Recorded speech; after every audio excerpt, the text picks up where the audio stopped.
jménu Otce i Syna i Ducha Svatého. Amen. Milost našeho Pána Ježíše Krista i láska Boží i společenství Svatého Ducha, ať je s vámi se všemi. I s tebou. Sestry a bratři, přicházíme společně slavit bohoslužbu 26. neděle mezi liturgického období. Jsme lid Boží, který je na cestě do Božího království. Vítám i vás, kteří jste přišli se svým dítětem, a tak prosím, abyste to dítě napřed představili. Jak se jmenuje vaše dcera? Sára a Ráchel. A co pro svou dceru Sáru Ráchel žádáte? Křest.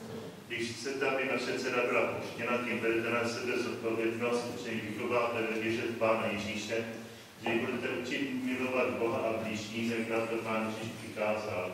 Jste si rodiče i potřenko vědomí tohoto závazku? Ano. Sáro Ráchel, církev tě tedy přijímá s radostí do svého společenství. V její jménu tě označím křížem, znamením našeho Spasitele Ježíše Krista.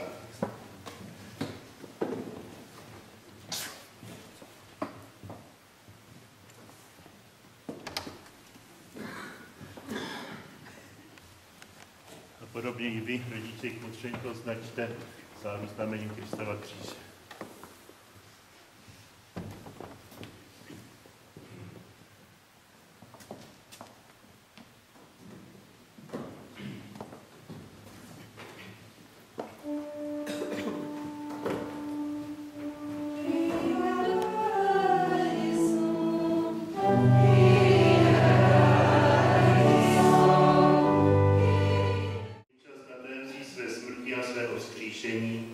Prosíme tě, vyslyš nás. Přijmí do společenství své církve.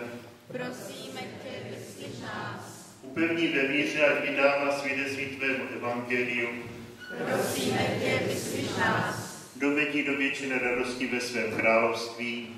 Prosíme tě, vyslyš nás. Prosíme tě, Pane, za rodiče a kmotru, ať je věrně následují, aby tomuto dítěti dávali dobrý příklad. Prosíme tě, vyslyš nás. Prosíme tě, Pane, za rodinu, ve které bude dítě vyrůstat, ať ní ustavěčně přebývá tvá láska.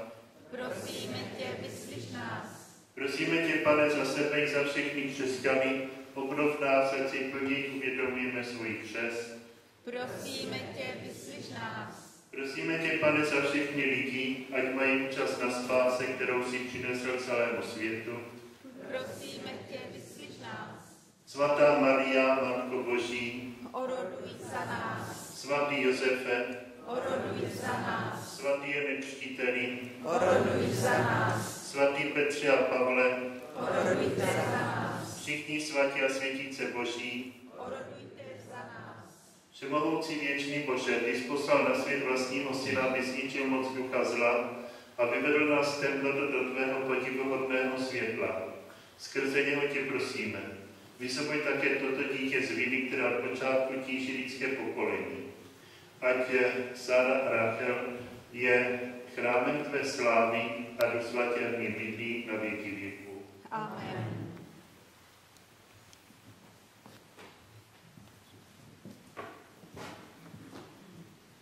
Tvou sílou, ať je Kristus náš Pán a Spasitel, neboť on žije a králuje na věky věků.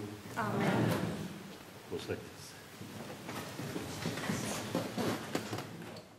Z knihy proroka Ámosa. Toto praví všemohoucí Pán. Běda těm, kdo si spupně žijí na Sioně, bezstarostně na Samarské hoře. Lehají na ložích ze slonoviny, hoví si na divanech, jídají jehňata ze stáda a telata vykrmená v chlévě. Prospěvují si za zvuku harfy, vymýšlejí si jako David hudební nástroje. Z misek pijí víno, nejlepším olejem se natírají, ale nad Josefovou skázou se netrápí. Proto nyní půjdou v čele vyhnanců do zajetí, skončí jásob povalečů. Slyšeli jsme slovo Boží.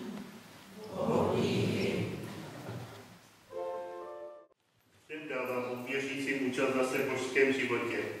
Modlíme se společně s celou srdcí srdce za tuto vyvolenou, aby se také jí stala křtící voda pramenem života věčného. Nebeský Otče, ty nám příčtu otvíráš pramen nového života a přijímáš nás za své syny. Požehnaný Jsi Bože na věky.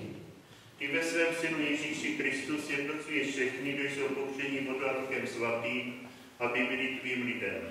Požehnaný jsi Bože na věky. Ty vléváš do našeho srdce svou lásku svatého Ducha a dáváš nám svou svobodu a svůj mír. Požehnaný jsi Bože na věky.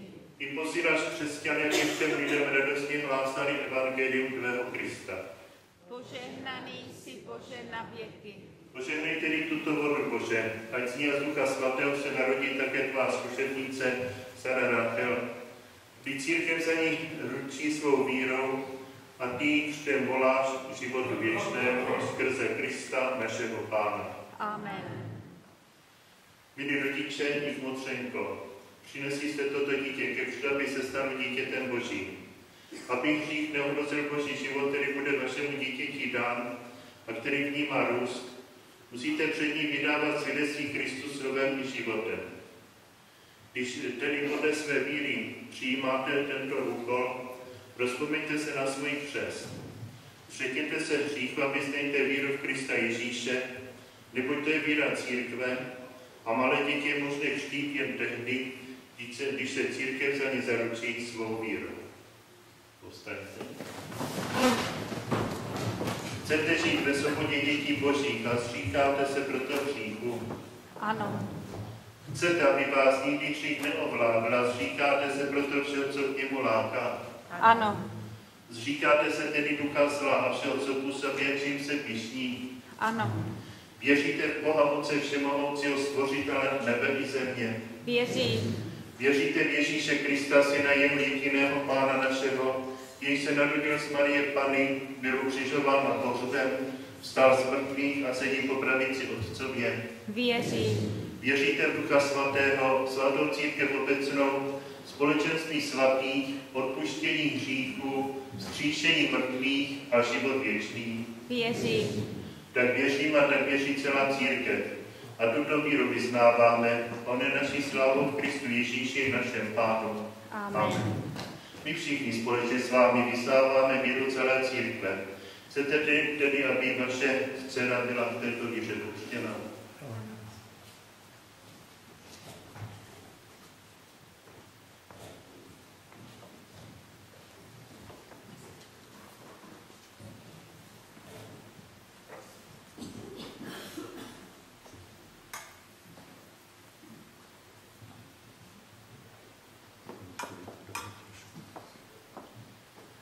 Saro Rachel, já tě křtím ve jménu Otce i Syna i Ducha Svatého.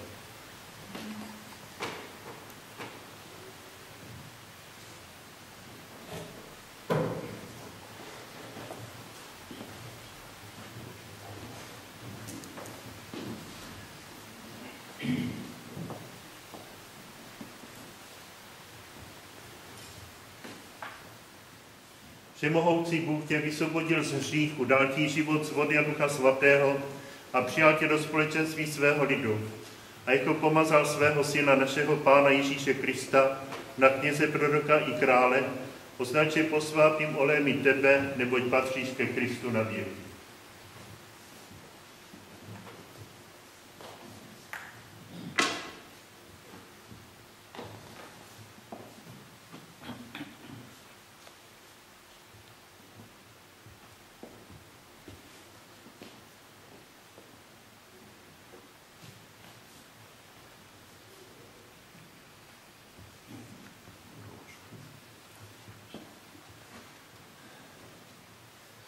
Ráchel, Bůh tě oblekl v Krista a učinil z tebe nového člověka.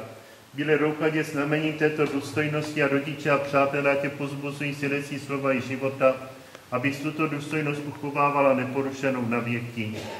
Amen. Tato svíce představuje Krista, který je naše světlo.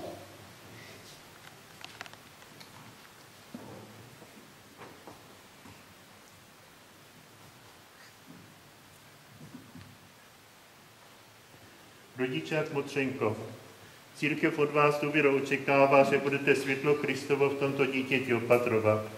Kéž Sara Ráchel vždycky chodí ve světle Kristově. Kéž žije z víry až do konce, až Kristus přijde, kéž mu ona vyjde vstříc a se všemi svatými vejde do jeho věčného života. Stala se křesťankou, stala se tím, který má v sobě pečeť Kristova života a jeho vítězství. Kéž tedy jde stále za tím světlem, který je vlastně v evangeliu a, jak jsem říkal, ať je nám všem Pán popřeje, abychom se setkali jednou v životě, který nebude končit. Můžete zasit svíci, můžete se posadit.